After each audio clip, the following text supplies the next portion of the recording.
De 58 años, Hugo Chávez Frías aspira a su tercera reelección tras 14 años en el poder, luego de lograr el triunfo en 1998.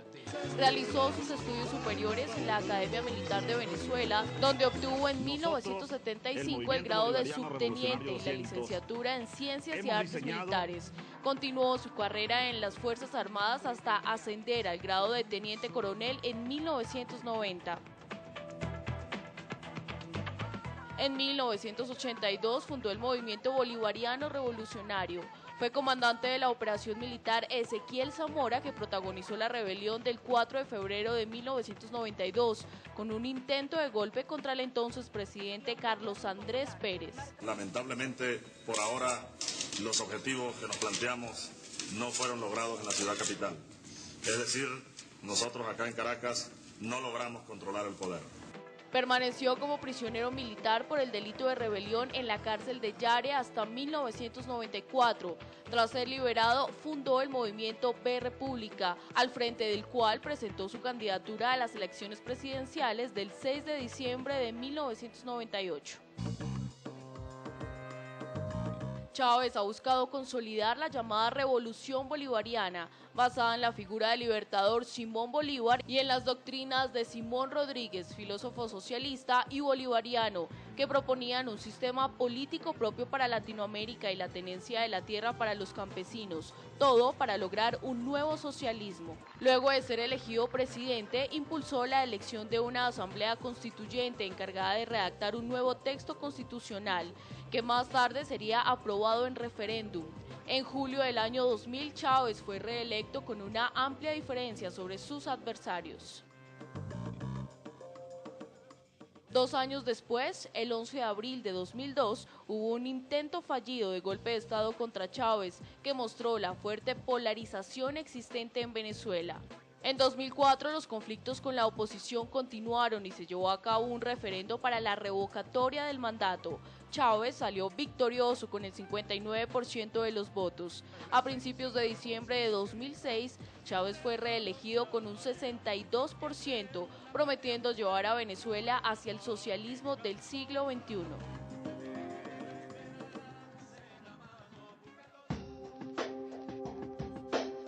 Enrique Capriles, abogado y político de 40 años, se enfrenta al presidente Hugo Chávez en las elecciones presidenciales por la coalición Mesa de la Unidad Democrática.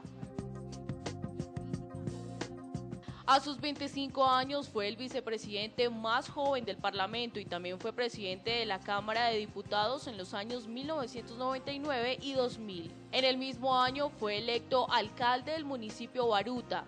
En su ejercicio fue detenido por 4 meses por su supuesta omisión ante el asedio contra la Embajada de Cuba en Caracas. Estos hechos ocurrieron durante el intento de golpe de Estado de 2002. Finalmente fue absuelto de los cargos. En el 2008, Capriles se postuló como gobernador del estado Miranda, apoyado por el partido Primero Justicia, ganando las elecciones con un 53,11% de los votos. El 3 de mayo del 2011 lanzó su candidatura a las elecciones primarias de la oposición y el 12 de febrero de 2012 ganó con 1.806.860 votos. Con su programa Construyendo Juntos tu Progreso, Capriles promete una planificación responsable y transparente del presupuesto y en un énfasis en la lucha contra la corrupción y la improvisación.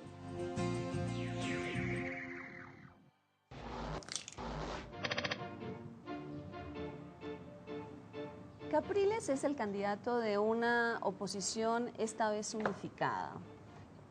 Aceptaron los 6 candidatos de la oposición un proceso de primarias electorales y yo le quería preguntar, María Luisa, ¿qué significó en el panorama político venezolano que la oposición se pusiera de acuerdo en un candidato? Es el principal triunfo que ha tenido la oposición en toda su historia, porque realmente las divisiones que había al interior de la oposición parecían en un momento irreconciliables. Había muchos liderazgos personalistas, había los liderazgos derivados de los partidos políticos tradicionales. Entonces, consolidar esta unión y lograr que muchos de ellos descartaran sus aspiraciones personales en favor de un proyecto conjunto. Fue un proceso difícil, pero se logró. Se logró y como te dije anteriormente, ese compromiso es verdadero en este momento. En ese momento hay mística por esa causa. Que ya hay 3 pequeños partidos que apoyaban a Capriles que se han pasado para el lado de Chávez y acusaciones de compra, digamos, de paso de dinero a supuestos militares, digamos, fuerzas políticas que apoyarían a Capriles para pasarse al lado de Chávez. Pero no son personajes que tengan una importancia específica dentro de la mesa de la unidad. Pero la oposición durante mucho tiempo, es más, en todas las últimas elecciones ha hecho acusaciones de fraude electoral. Nunca han mostrado pruebas. Hasta el día de hoy no hay pruebas de ningún fraude electoral. O por lo menos, digamos, indicios muy claros de que hubo fraude. Parecería que Chávez sí ha ganado todas las elecciones a las que se ha presentado porque la mayoría todavía lo apoya. Cuando la oposición acepta que quien organice sus primarias sea la autoridad electoral que tanto ha criticado en tantos años, ¿qué está haciendo? ¿Qué significa en términos institucionales? Hay una legitimación, sin duda. Absoluta. Es una legitimación. Curiosamente, en Venezuela siempre se ha hablado de la posibilidad de fraudes durante las elecciones que han sido muchísimas del 2004 hasta hoy. En Venezuela se hacen elecciones casi una vez al año. Sin embargo, nunca se ha podido construir, nunca se han podido probar que realmente un fraude exista. Entre otras, los observadores, los técnicos internacionales, los expertos en procesos electorales consideran que el sistema electoral venezolano es uno de los técnicamente más sólidos, más infalibles que hay, no solo en la región, sino probablemente también en el mundo. Hay que diferenciar 2 cosas. Una es el fraude y otra es el ventajismo. En Venezuela no podemos hablar o no tenemos constancia o no tenemos indicios de que haya un fraude sistemático en los resultados de las elecciones que se han realizado en los últimos años. Pero sí, claramente hay ventajismo a la hora de establecer las reglas del juego, hay ventajismo a la hora de usar los recursos públicos, hay ventajismo a la hora de utilizar los medios de comunicación, y eso tiene un peso al final en los resultados. Sí, pero claramente yo sí estaría de acuerdo con usted, Roberto, en que hubo una legitimación de la autoridad electoral. Y les quería preguntar, el origen de esta autoridad electoral es un origen claramente chavista. La mayoría... 4 de 5. Sí. 4 de 5 tienen un origen, 4 de 5 magistrados tienen un origen chavista. Así es. María Luisa, Roberto, ¿ustedes creen que este Consejo Nacional Electoral estaría en capacidad de declarar a Capriles ganador si ganara? Mira, miremos las cosas desde hay 2 puntos que analizar aquí. Primero, la capacidad técnica que tiene este organismo electoral para todo lo que tiene que ver con el conteo de los resultados electorales, ¿no? El conteo y la publicación, para que haya transparencia, para que realmente los resultados sean los que son, para que no haya fraude. En este momento tienen ciertas ventajas ese sistema. Primero, hay unas reglas claras.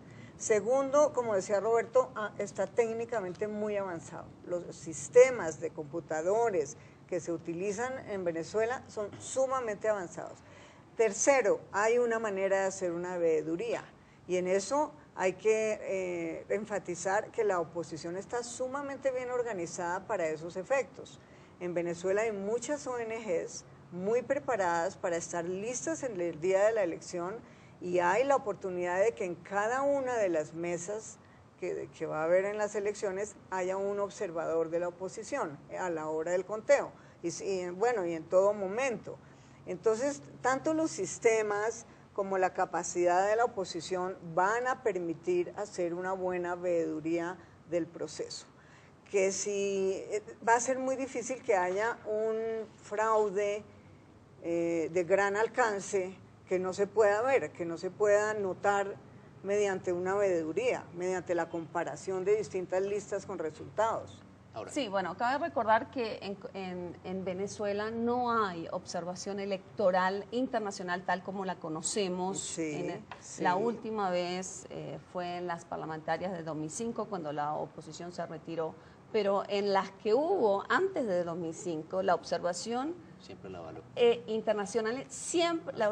observación internacional siempre avaló los resultados. O sea, uno pensaría que este cuestionamiento a la autoridad electoral es también parte de la polarización del país y no un problema de fondo en lo electoral. Ahora, hay dos elementos que sí, digamos, siembran dudas alrededor de lo que puede ser la transparencia y la rigurosidad de la presentación de los resultados el 7 de octubre.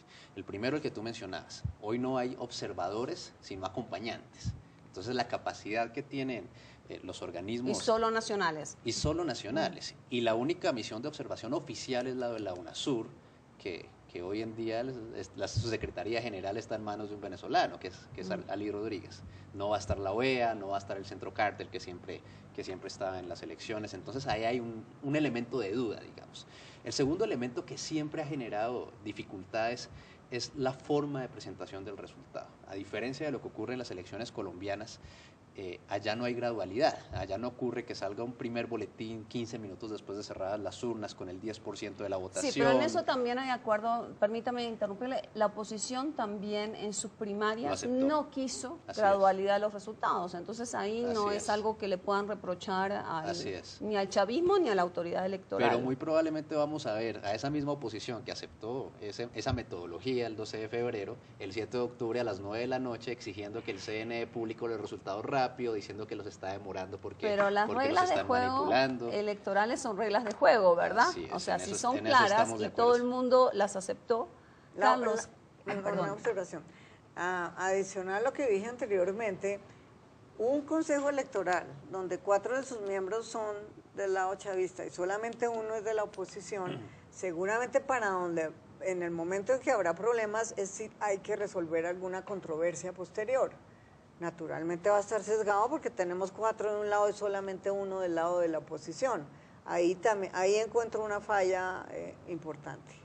Carlos, ¿qué están diciendo los tuiteros? Bueno, Andrés Barreto nos está diciendo que el Tribunal Electoral y el contencioso administrativo están cooptados por el PSV y que así las cosas no tendrían salida jurídica.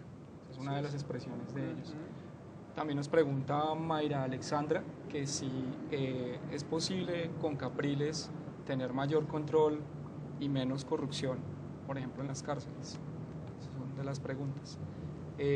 Y si es posible considerar una Venezuela sin Chávez. Yo me quiero referir, perdón, al tema de los poderes públicos. En Venezuela hay oficialmente, según la Constitución, 5 poderes públicos, que son el Ejecutivo, el Legislativo, el Judicial, el poder moral republicano, que son los organismos de control, y el poder electoral, que el Consejo Nacional Electoral tiene rango de poder público. Los 5 poderes hoy están en manos del oficialismo.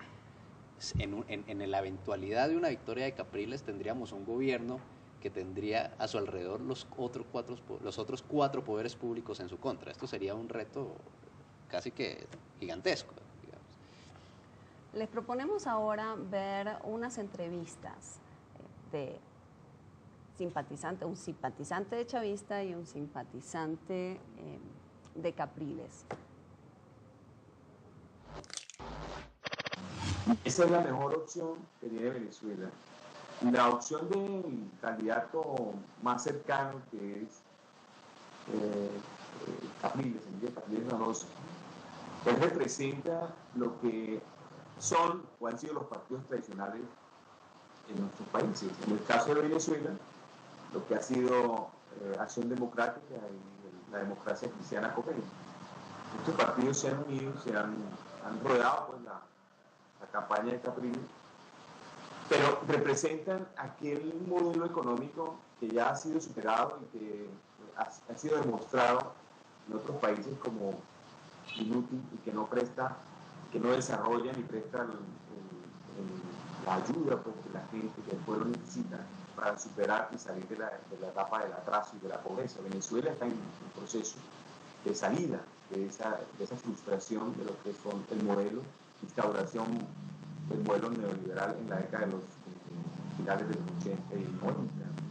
Entonces, que llegase un supuesto no real, pues, de que Capriles lograra la presidencia en Venezuela, es retroceder 15 años atrás y revivir una zona de conflicto en Venezuela que se está superando desde el punto de vista de lo económico y lo social.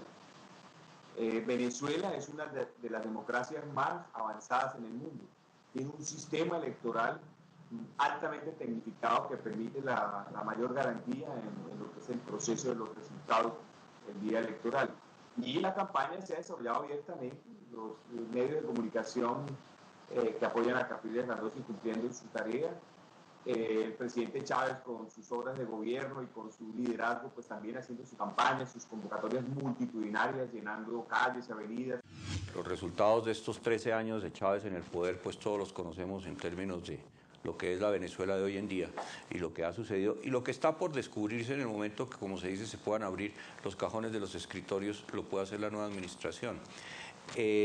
Capriles es una persona que ha demostrado ser un político joven, pero un político cuya actitud y cuya acción política ha ido creciendo y ha ido ganando soporte en Venezuela. Yo lo que personalmente siempre he creído, y lo sigo creyendo hoy en día, es que por más de que Capriles le ve bien, Chávez no va a entregar el poder. Ahí va a haber una situación bastante crítica, porque Chávez no va a entregar el poder y lo ha demostrado en el pasado. Chávez controla los poderes, controla el poder electoral, manipula los registros electorales y obviamente va a hacer todo lo que esté en su mano para no entregar el poder. Acaban de ver al profesor Alberto Schlesinger de la Universidad Sergio Arboleda y a David Corredor, el líder del movimiento bolivariano en Colombia. Chávez es un líder continental, no es simplemente una figura política sin proyección en la región. ¿Qué significaría que Chávez ganara? ¿Se seguiría expandiendo la revolución bolivariana o ya las condiciones no están dadas? ¿Qué piensa usted, María Luisa? Creo que ya se expandió lo que tenía que expandirse, que fue más bien en la forma de alianzas con otros países y de apoyar ciertos regímenes de izquierda en la región. Pero ya no tiene para dónde más seguir. Yo no que pues Chile, por supuesto, no lo va a conquistar el chavismo. Perú está políticamente en otra onda, de todas maneras, y en Centroamérica yo no creo que estén interesados en este momento en eso. El chavismo va a estar en una transición difícil, más relacionada con la salud del presidente de aquí en adelante, y creo que es lo que la misma oposición tiene que pensar. Y eso digamos, la enfermedad del presidente, ¿usted cree que eso le hizo ganar o perder votos? Esa es una muy buena pregunta. Yo no estoy muy seguro de qué sucedió con la enfermedad del presidente al final. Es probable que haya existido el efecto de solidaridad del votante, digamos, relativamente apático hacia el presidente, viéndolo enfermo, viéndolo sobreponiéndose a su enfermedad y sobre todo viéndolo ahora como en una especie de ambiente de salud renovada. Nosotros ahorita vemos otra vez al Chávez como en sus buenos tiempos, sí, apareciendo en todos los escenarios. Fue a la refinería de Amuay, estuvo allá 2 o 3 días, entregó casas, aparece todo el tiempo en televisión. Entonces es probable que haya existido un efecto positivo alrededor del problema de salud de Chávez, y más bien la oposición tuvo muchas dificultades para capitalizar el problema de salud de Chávez y ponerlo como un interrogante alrededor de cuál va a ser el futuro político de Venezuela. Carlos, ¿usted qué opina desde su punto de vista como historiador? Bueno, ¿Qué opina usted? El uso del estado de salud es una estrategia. Me parece que es una estrategia, creo que en el caso de la presidenta de Brasil y de otros presidentes coincide con la postura de Roberto. ¿Y qué opina llegar como triunfador sobre una enfermedad gana votantes? Ese es el efecto que está logrando. Sí, de acuerdo. Pero al ganar... Sí, dime. Perdón, más que el efecto del deterioro de salud, creo que el efecto de la recuperación de los últimos meses ha sido el que le ha dado votos a Chávez. Pero ¿usted cree que al fortalecerse en Venezuela, Chávez se fortalece también en la región? ¿O como María Luisa, le parece que digamos, se fortaleció en la región lo que podía fortalecerse en la región? El proyecto de Chávez no puede ser una hoja suelta en las relaciones internacionales, porque tendría que decidir hacia qué tipo de objetivo se va, en términos económicos y políticos, sobre todo con Colombia.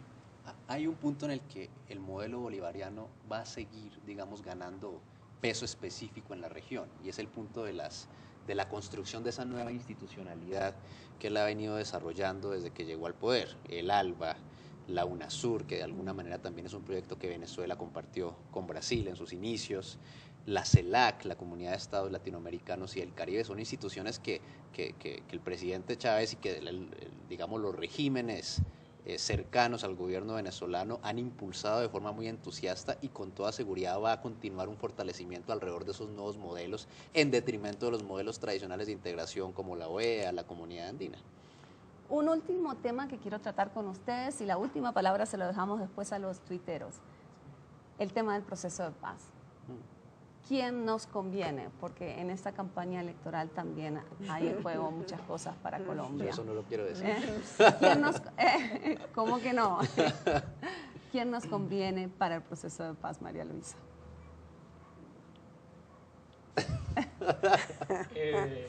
Yo pensaría lo siguiente: las fronteras tienen que ser transparentes. No es solo un problema para Chávez, es un problema para Brasil, para Ecuador, para Perú, Panamá. Es decir, si no se da razón de esas fronteras, de lo que pasa en las fronteras de lado y lado, vamos a continuar con los mismos problemas: contrabando, conflicto, tráfico de armas, etc. Entonces, eso debe ser sincronizado. La responsabilidad de quién nos conviene puede ser responder a imaginarios de lo que hace Chávez allá con las FARC o no, pero realmente es una responsabilidad de ambos lados. Paradójicamente, la continuidad del presidente Chávez genera un factor, no una garantía, pero por lo menos aumenta la probabilidad de que en el momento que ocurra una crisis o un desacuerdo muy profundo en el proceso de paz, exista un líder que pueda persuadir a la guerrilla de las FARC alrededor de mantenerse en la mesa o de aceptar ciertos términos en la negociación.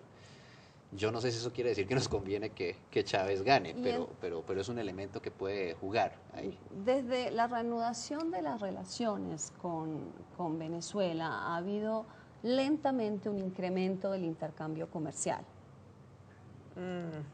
¿No?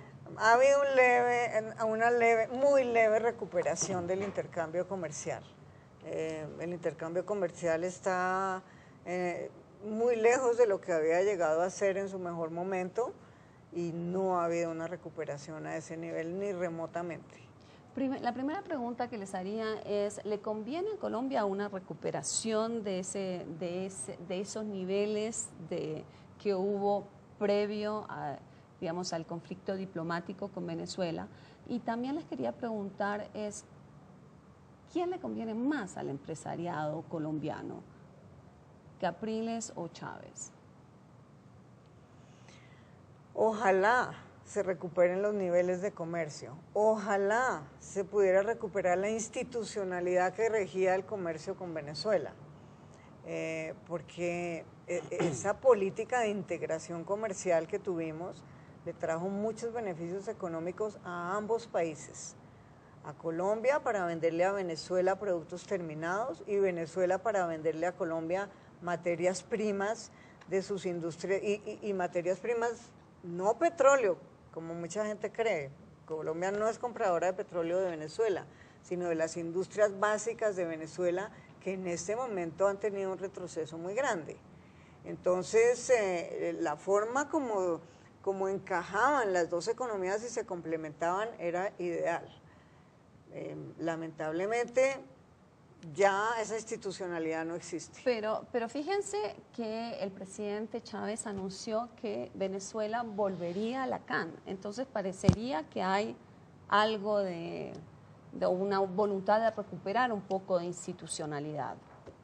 Yo no creo que eso ocurra finalmente. Digamos, Venezuela ya hizo un proceso muy tortuoso y muy complejo para ingresar al Mercosur, tuvo que esperar mucho tiempo para poder concretar su ingreso a ese bloque. Y el día que Venezuela regrese a la CAN, va a regresar por la vía del Mercosur, por la vía de los acuerdos que entre la CAN y el Mercosur se puedan suscribir para profundizar los esquemas de libre comercio que ya existen entre los dos bloques. Ahora, desde el punto de vista del empresariado colombiano, hay una situación muy paradójica, porque por un lado, digamos, toda esta amenaza que el gobierno de Chávez ha representado hacia la propiedad privada y hacia la inversión en Venezuela fue tal vez la principal causa del aumento de las exportaciones colombianas hacia Venezuela a finales de la década pasada. Curiosamente, el detrimento, el deterioro de la industria venezolana fue lo que permitió que aumentáramos nuestras exportaciones hacia allá. Entonces, por ese lado hay un efecto ventajoso hacia Colombia, pero por otro lado está la dificultad de la falta de institucionalidad, como lo mencionaba María Luisa. Carlos, ¿qué están diciendo los tuiteros? Escuchemos. Andrés Barreto nos está diciendo que quieranlo o no, Chávez es indispensable para apoyar el proceso de paz. Quieranlo o no, es indispensable. Coincide Andrés con Roberto y María Luisa. Y que pues parte de las diferencias. Bueno, perdón, acá me están corrigiendo. María Luisa. Nosotros no hemos respondido nada. Parte de las diferencias que se dieron fueron durante la época en que no tuvimos las mejores relaciones con Venezuela. Ahora bien, el punto es si Venezuela tiene con qué pagar después las deudas que ya tiene. Las deudas. Yo quiero echar reversa un momentico a lo que dice Roberto. Yo en eso tengo un desacuerdo con esa opinión. No creo que el incremento del comercio entre Colombia y Venezuela haya obedecido a la desmejora en la industria venezolana. Obedeció a los precios del petróleo que le dieron una enorme capacidad de compra a Venezuela, y entonces Colombia pudo responder a esa nueva demanda. Bueno, nos tenemos que ir, así que la última palabra la tienen ustedes. Hagamos un poquito de futurología. ¿Chávez o Capriles? Chávez. Carlos, ¿Chávez o Capriles? El pueblo venezolano tiene que decir. Qué buena respuesta. María Luisa, ¿Chávez o Capriles? El pueblo venezolano, buena respuesta. Lo digo como que lo creo que va a ganar Chávez. Ahora, si me preguntas qué quiero que suceda, me coincido con ellos. El pueblo venezolano tiene que decidir. Nosotros nos vamos. Seguimos el debate en Twitter y los invitamos a seguir viendo la franja de análisis de Canal Capital todos los días a las 8:30 de la noche. Y nosotros nos encontramos el próximo jueves. Seguimos haciendo TV más humana para ustedes.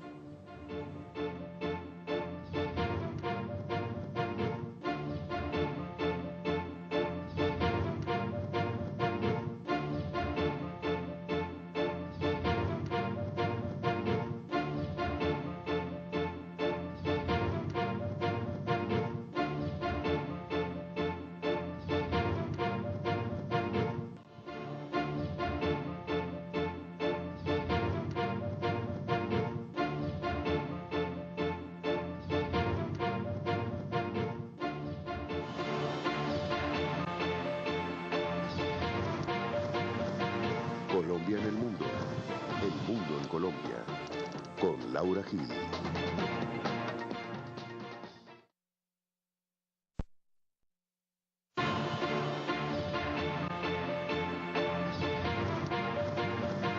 Colombia en el mundo en Colombia, con Laura Gil.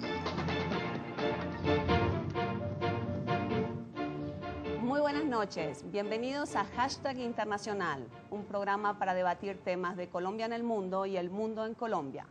Hoy vamos a tratar el tema de las elecciones en Venezuela. Nuestro hashtag para el día de hoy es numeral elecciones Venezuela.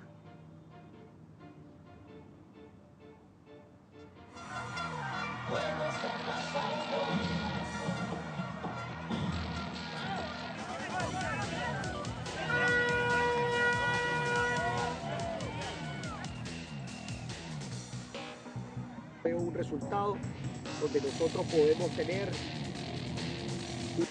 Pero hasta los ricachones, hasta las familias ricas que les gusta la tranquilidad, les interesa que gane Chávez. ¡Que la Venezuela grande!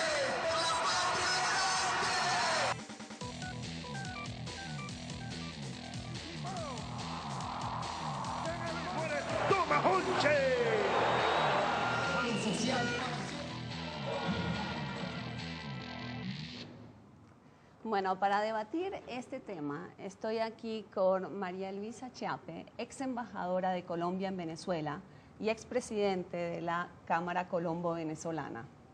Muy buenas noches, María Luisa. Buenas noches, Laura. Muchas gracias por esta invitación. Roberto Cajamarca, economista, que también estuvo en la Embajada de Colombia en Venezuela. Bienvenido. Mil gracias, Laura. Muchas gracias por la invitación. Y nuestro tuitero invitado para la noche de hoy es Carlos Hernández, historiador de la Universidad Nacional. Buenas noches. Buenas noches. Bueno, ustedes, ¿cuándo fue? ¿Por qué no nos cuentan en qué años estuvieron en Venezuela? Entre el año 2009 y 2010. Yo hasta el 2011, hasta finales del año pasado. ¿Cómo ven el escenario? ¿Cómo ven este escenario de campaña electoral en este momento? ¿Qué pueden prever en términos de las encuestas? Bueno, inicialmente es un escenario interesantísimo. Sin duda que Venezuela se está jugando, tal vez en esta elección más que en cualquier otra de la etapa reciente, su futuro político, económico, y está decidiendo alrededor del modelo que va a regir al país durante los próximos 6 años. Es la decisión entre continuar y profundizar un modelo que se ha venido estableciendo, que ha sido controvertido, que ha tenido altas, que ha tenido bajas, pero que de alguna manera ha cambiado al país como no lo han hecho regímenes en años anteriores, versus la posibilidad de hacer una transición hacia algo totalmente distinto a lo que ellos han experimentado durante los últimos 14 años. María Luisa, ¿hay posibilidades de ganar para Capriles? Obviamente que hay posibilidades de ganar, sí. Nunca la oposición había tenido tantas posibilidades. Hay que resaltar que la oposición viene unida en esta ocasión a las elecciones. Ese proceso de unidad fue un proceso muy difícil, fue tortuoso, pero logró, y en este momento hay un gran compromiso de todas las facciones que componen esa mesa de la unidad por mantenerse en esa forma y por llegar así a las elecciones y poder llegar eventualmente al gobierno. Las encuestas, sin embargo, nosotros hemos hecho un análisis de todas las encuestas y consideramos que las que más confianza nos dan, las que han tenido más aciertos en el pasado entre sus predicciones y los resultados efectivos, en este momento precisamente le están dando el triunfo a Chávez. Y son, por ejemplo, el IVAD, que es una empresa independiente, yo la respeto mucho, nosotros la consultábamos mucho en la embajada. El IVAD le da a Chávez el 51%, a Capriles el 32%. Y Data Analysis le da a Chávez el 46% y a Capriles el 34%. Esas, digamos, son dos encuestadoras totalmente independientes que le están dando en este momento el triunfo a Chávez. Hay otra encuestadora que también ha dado muy buenos resultados si comparamos lo que predijeron versus el resultado efectivo de las elecciones pasadas, que se llama GIS 21, que le da a Chávez 56 y a Capriles 30. Esa, sin embargo, es una encuestadora que pertenece a un chavista reconocido, y por esa razón no la consideramos tan imparcial. Pero podría haber sorpresas, podría haber una manera de que de aquí al 7 de octubre Capriles pudiera remontar ese porcentaje, o ya estamos frente al hecho cumplido de una reelección de Chávez. No, por supuesto que puede, que todavía hay tiempo y pueden pasar muchas cosas en estas semanas, pero hasta el momento eso es lo que dicen las encuestas que a nosotros nos merecen más confianza. Hay muchas otras encuestadoras, pero si hacemos el análisis histórico de cómo se han comportado las predicciones de esas otras encuestadoras frente a los resultados de las elecciones, no encontramos un acierto en su predicción. Pero pues todavía hay tiempo de que las cosas cambien, por supuesto que lo hay, y lo hemos visto en Colombia inclusive, que ha habido elecciones que son distintas a lo que predecían las propias encuestas. Carlos, mientras vemos una nota, ¿por qué no le preguntamos a los tuiteros si ellos prevén una sorpresa y qué podría cambiar el rumbo de esta campaña electoral?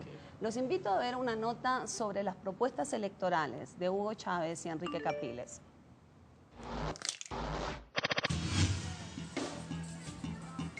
A menos de un mes de los comicios del 7 de octubre en Venezuela, el presidente Chávez y Enrique Capriles, los dos candidatos a la presidencia, continúan recorriendo el país y exponiendo sus propuestas para los próximos 6 años. ¡A la bola eres tú, majunche del imperialismo! ¡A la bola! Yo creo que el país merece un debate de altura, de respeto.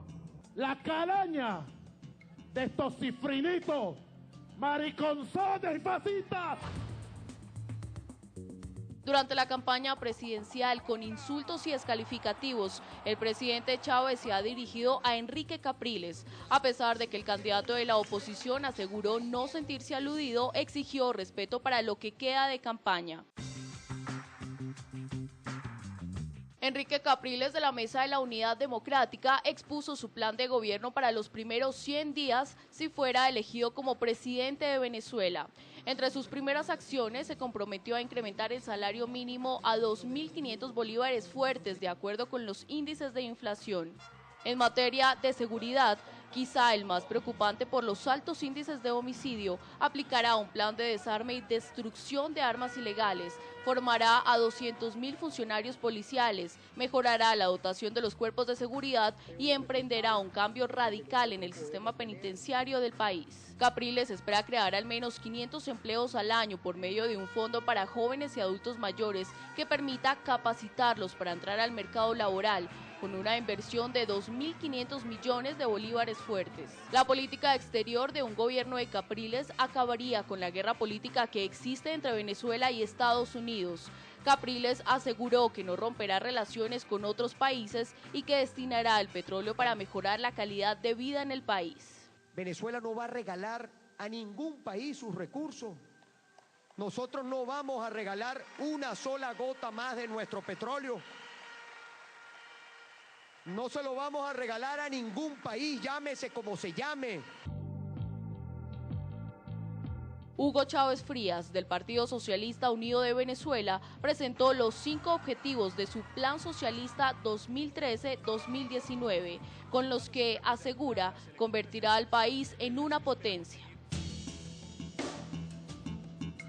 El presidente Chávez asegura que es importante mantener la soberanía y la autonomía del país y defender, expandir y consolidar la independencia nacional. Se trata de continuar construyendo el socialismo del siglo XXI en Venezuela como alternativa al modelo capitalista para así asegurar la seguridad social, la estabilidad política y la felicidad para el país. Hugo Chávez espera convertir a Venezuela en un país potencia en lo social, económico y político dentro de América Latina y el Caribe, que ayude a conformar una zona de paz. Para el presidente Chávez, Venezuela puede contribuir a la consolidación de una nueva geopolítica internacional multipolar que permita llegar a un equilibrio para lograr la paz en el planeta. El presidente Hugo Chávez también espera comprometer a Venezuela en la preservación de la vida en el planeta y la salvación de la especie humana. Cerca de 19 millones de venezolanos están llamados a las urnas el 7 de octubre para elegir al presidente que gobernará el país durante los próximos 6 años.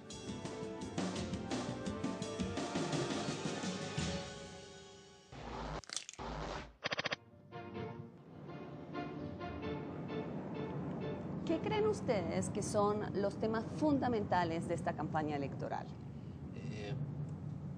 Cuando a los venezolanos se les preguntan las encuestas cuáles son los grandes problemas que están padeciendo, en todas, no importa la encuestadora, el principal problema es la seguridad. Para el 80% de los venezolanos, en el día a día, su principal problema es la seguridad. La oposición ha intentado, la campaña de Enrique Capriles, poner el tema de la seguridad, sobre todo en las últimas semanas, como punta de lanza de su campaña. Expliquemos qué significa el tema de la seguridad, porque acaban de salir cifras de homicidios, ¿verdad? La semana pasada. ¿De qué estamos hablando? Venezuela es un país donde la tasa de homicidios ya se acerca a 70 por 100.000 habitantes, que es una tasa que tal vez Colombia tuvo en los peores años de la violencia en la década de los 90. Y estamos hablando de un país que no tiene un conflicto armado interno. Todo esto es delincuencia urbana, todo esto son problemas de seguridad en las ciudades. El gobierno lamentablemente ha demostrado ser muy ineficiente para controlar el fenómeno de la inseguridad y esto está afectando a cada uno de los venezolanos. María Luisa, ¿y cuál es la causa? O sea, ¿cómo se analiza que haya semejante problema de seguridad allá? Yo creo que primero que todo hay un problema de organización de la policía. A pesar de que el gobierno tuvo una política de reorganización y de creación de una policía nacional, aunque parezca increíble, Venezuela hasta hace muy poco no tenía policía nacional, sino cada alcaldía tenía su propia policía. Todavía esa policía nacional no está dando los resultados que se esperaban. Creo que se necesita una tecnificación de ese cuerpo policial, una capacitación, una organización que todavía está por verse. En segundo lugar, sería importante que no hubiera esa proliferación de armamento en manos de la gente. Hay demasiadas armas circulando en Venezuela. Y luego, bueno, vienen los problemas de hacinamiento, en fin, problemas derivados de situaciones sociales de años. Y hay un problema detrás de la concepción de la política pública hacia la seguridad. Desde el punto de vista de las autoridades venezolanas, la seguridad es un problema de inequidad, es un problema que surge de las grandes desigualdades sociales que ellos heredaron de lo que llaman los gobiernos de la Cuarta República. Desde esa perspectiva, ellos consideran que al reprimir, por ejemplo, las bandas delincuenciales de los barrios de bajos ingresos hace parte o es característico de un gobierno autoritario. Ellos prefieren llegar allá con misiones sociales o con otro tipo de medidas que sean distintas a la represión. La consecuencia de eso es que no hay una acción efectiva de parte del Estado en estas zonas y que la inseguridad simplemente se desata. María Luisa, cuando usted planteaba el tema del número de armas que circulaban, ¿están ahí incluidas las armas que el mismo gobierno repartió a las milicias chavistas? O sea, ¿están vinculadas estas armas al fenómeno de la inseguridad o no? No creo que esa sea la causa realmente. Inclusive hay muchas armas que no las tienen las milicias. O sea, los que se han graduado de milicianos, muchos todavía no tienen armas. Entonces, sobre eso se ha especulado mucho y tal vez se ha sobreestimado la importancia que tiene el fenómeno de las milicias en la inseguridad. Yo creo que hay que separar esos dos problemas. Muy bien. Carlos, antes de pasar al segundo gran tema de la campaña electoral, ¿qué te están comentando los tuiteros? Bueno, ellos hacen referencia a la cantidad de votos que puede llegar a tener la oposición, que puede ser importantísima, pero que Chávez va a quedar porque tiene el control del poder. Esa es la resignación en las redes sociales. Sí. Pero... Y hacen referencia al tema de la inseguridad sobre, por ejemplo, los horarios en que los taxistas en Caracas o en algunos otros lugares pueden o no salir, a diferencia de otros países. Por ejemplo, a ese grado se está llegando, de que los taxistas a las 8 de la noche no pueden. Ya no prestan el servicio. ¿Cuál sería el segundo gran tema de la campaña electoral? La inflación, desde el punto de vista económico. El gobierno venezolano ha tenido grandes dificultades para controlar el fenómeno de la inflación. Los avances que han ocurrido en materia de salario mínimo, de ingresos de los venezolanos gracias a los subsidios se han perdido por la pérdida de poder adquisitivo del bolívar y por el aumento de los precios. Entonces muchas personas no sienten que realmente hay un aumento, una mejoría en su calidad de vida durante estos 14 años. En el último año el gobierno venezolano ha empezado a tener cierto control sobre la inflación que venía siendo de 30% y ya este año probablemente quedaría por debajo del 20%, pero sigue siendo un tema. Esto desde el punto de vista de la oposición.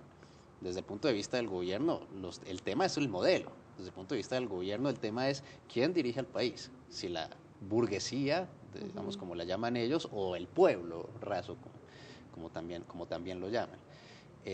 Incluso el presidente Chávez durante las últimas semanas ha apelado a la amenaza de una guerra civil en caso de que la oposición gane las elecciones. Entonces hay un mensaje de intimidación hacia los votantes y especialmente hacia los que están en el centro del espectro político venezolano, que es a través del cual el presidente está intentando mantener su mayoría y fortalecerla de cara al 7 de octubre.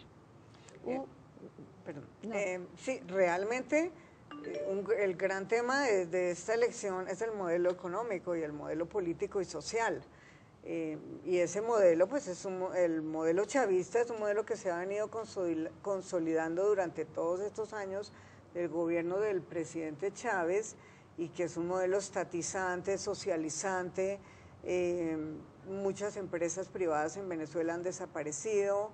Realmente la inversión privada no tiene mucha seguridad. El inversionista no sabe qué va a pasar en el futuro, si va a haber una estatización, si eventualmente le van a nacionalizar su empresa. Ese es un tema muy importante que va a estar en juego en esta elección. Pero el gobierno ha tratado de presentar a la oposición como si fuera antipueblo.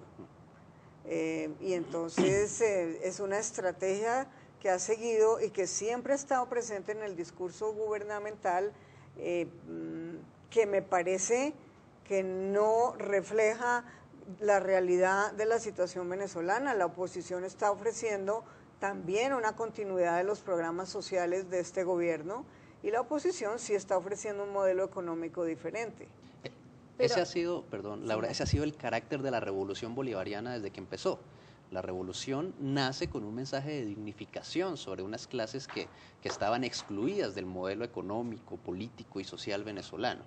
Chávez se apoya en todo este inconformismo de los grandes sectores de la población para llegar al poder, y es a partir de la explotación de ese inconformismo, de la explotación de esa reivindicación de su dignidad, que ha podido mantenerse en el poder. Y por supuesto el mensaje no va a ser distinto en esta campaña.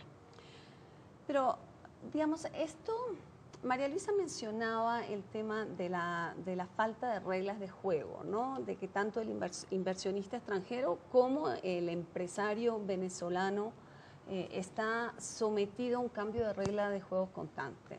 Y hemos visto los grandes hechos de nacionalización de empresas. Yo quisiera, que exploráramos un poco, porque creo que es una pregunta que siempre queda en el ambiente. ¿Por qué las grandes empresas todavía se quedan en Venezuela? O sea, cuando, por ejemplo, se da la nacionalización del éxito, ¿recuerdan aquel incidente? ¿Por qué, todas estas compañías que han pasado por esto no se van? O sea, ahí están todavía. De todas formas, hay muchas petroleras extranjeras, hay muchas grandes compañías españolas, todas se quedan. ¿Por qué? No todas se quedan, pero la verdad, primero porque hay un mercado. El mercado de Venezuela en esta región es el más grande de la región andina.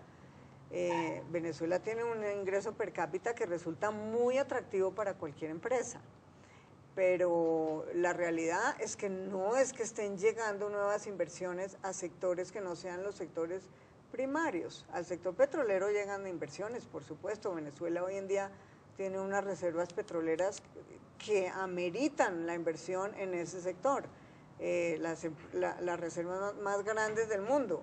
Entonces, todo el mundo quiere estar hoy en día explorando y explotando petróleo en Venezuela, ya sea en el lago de Maracaibo o en la nueva zona, que es la zona donde están casi todas las inversiones nuevas en petróleo en este momento en Venezuela. En la faja todavía se puede hacer mucho, todavía se puede hacer mucho dinero en Venezuela. Sí, definitivamente. Pero en petróleo, tú vas a preguntarle quién quiere poner una cadena de supermercados hoy en día en Venezuela, una nueva. O aún peor, ¿quién quiere iniciar una industria manufacturera de un producto distinto a los minerales y a los hidrocarburos? Venezuela es un mercado que yo siempre lo hemos dicho, para Colombia es de alguna manera un mercado privilegiado, porque no todos los países tienen la ventaja de tener un vecino con un poder adquisitivo, significativo, derivado del ingreso petrolero, y que además no tenga una producción mayor o importante distinta a la producción petrolera. Es un mercado que tiene que importar casi el 80% de lo que consume. Entonces, para las empresas extranjeras es muy atractivo, no solo en cuanto a mantener la inversión que ya tenían en Venezuela, que definitivamente son decisiones difíciles porque la inversión se enfrenta a un entorno de incertidumbre que no tenían antes, sino a la decisión de exportar hacia Venezuela. Sigue siendo un mercado muy, muy atractivo para exportar productos de otros países. Carlos. Bueno, sin embargo, uno de los problemas que hay es la generación de empleo. Esos sectores no son tan fuertes como los comerciales. Y esa es otra de las críticas que hay, que no se ha logrado generar empleo. Aún así, la tasa de desempleo en Venezuela es de las menores de la región. Está en ¿Y cómo se explica eso, entonces? Del 8%. En realidad, Perdón, una pregunta. Cuando ustedes citan cifras económicas de Venezuela, ¿son cifras de los organismos venezolanos? De los organismos oficiales, así es. ¿Y esas cifras son confiables? Hay discusión alrededor de la confiabilidad de muchas cifras en general, no solo las económicas, porque estamos hablando de un país donde el entorno está tan polarizado que llega al punto de que la oposición no cree en ninguna de las cifras del gobierno y el gobierno, por supuesto, desmiente todas las cifras que presenta la oposición. Sin embargo, yo creo que a la hora de establecer las grandes estadísticas macroeconómicas, todavía las metodologías son, digamos, técnicamente rigurosas. Sí. Bueno. Les propongo que vayamos a una pausa y cuando volvamos vemos quiénes son Hugo Chávez y Enrique Capriles.